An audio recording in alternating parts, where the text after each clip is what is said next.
अब देखो y equals to sine x, x equals to 0, x equals to 2y। Sine x का graph तो आपको पता ही होगा,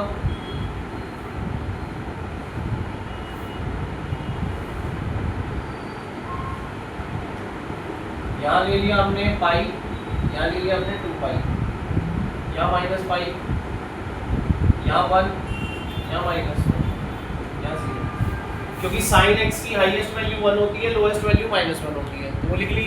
अब देखो इधर देखो, पहले 0 से पाई के बीचों बीच पाई बाय 2 होगा, पाई बाय 2 सॉरी पाई और 2 पाई के बीचों बीच 3 पाई बाय 2 होगा। अब यहाँ देखो साइन 0 पे क्या होता है 0 और पाई बाय 2 पे क्या होता है 1, और उस बीच जो वैल्यूज आती है उसमें ये कर्व शेप बनती है ऐसे। तो ये साइन x का ग्राफ है 0 से पाई बाय 2 तक।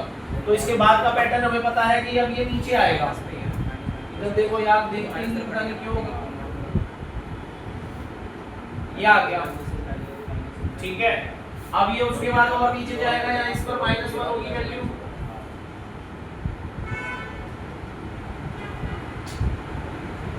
फिर ये ऊपर जाएगा, ये समझ गए बात। तो ये इतना आप ड्रॉ कर लोगे और यही पैटर्न यहाँ चलता है ऐसे करके, लेकिन हमें काम ही नहीं है उसका, हमें इसका काम है। तो x इक्वल्स टू 0 तो हमारा y एक्सिस हो गया, और x इक्वल्स टू 2 पाई हमारा ये यहाँ से लाइन समझ सकते हो आप, केवल ये लाइन होगी, समझ गए। तो इस बीच जो भी एरिया बाउंड होगा वो निकालना है, तो ये ना ये पूरा निकालना है आपको और ये पूरा।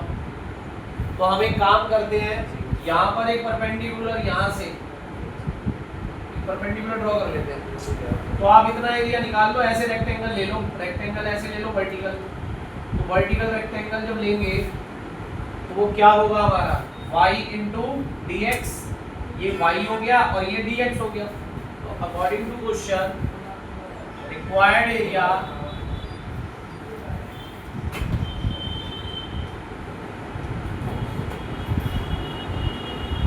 वो क्या आएगा कि वही 0 से पाई बाय 2, 0 से pi by 2 y into D x. अब y क्या है, y हमारा साइन x है।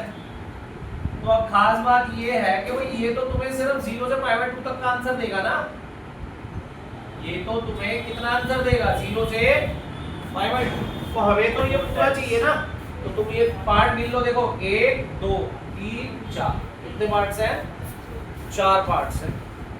तो इसी को आप इससे 2 करा दो, सॉल्व करोगे आंसर आ जाएगा, 4 ही आंसर आएगा आपको, क्यों वो बना रहा होगा। समझ गए बात। तो बेटा स्क्वायर यूनिट्स लगाना मत भूलना, तो ये आपका क्वेश्चन फिनिश हो जाएगा।